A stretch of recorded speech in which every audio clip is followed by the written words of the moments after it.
আজকে বানাবো শাহি পনির।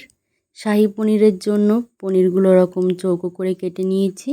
রেখেছি একটা বড় সাইজের টমেটো, কাজু বাদাম, কাঁচা লঙ্কা, রসুন আর টক দই। তারপরে কড়াইতে তেল দিয়ে নিলাম। তেল গরম হয়ে গেলে একটু নুন দিয়ে নেব, যাতে পনিরের মধ্যে নুনটা যায়।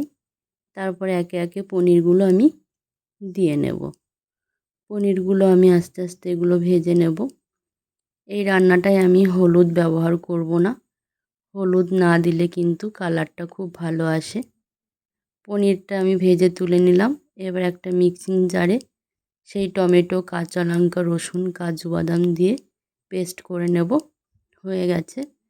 তারপরে তেল গরম করে গোটা গরম মশলা, শুকনো লঙ্কা ফোড়ন দিয়ে পেস্ট করে রাখা সেই মশলাটা দিয়ে দেব।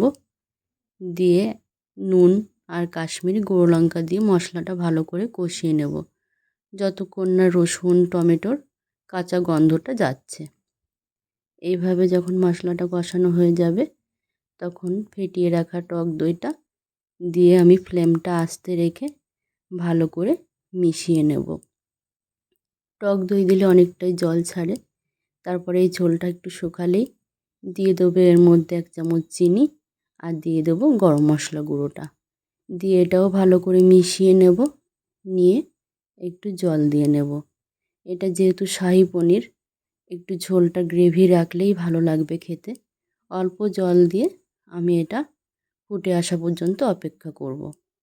তারপরে ফুটে আসলে ঝোলের মধ্যে আমি দিয়ে দেবো পনিরগুলো দিয়ে আর একটুখানি আমি এরকম লো ফ্লেমে রেখে আর একটু হতে দেব।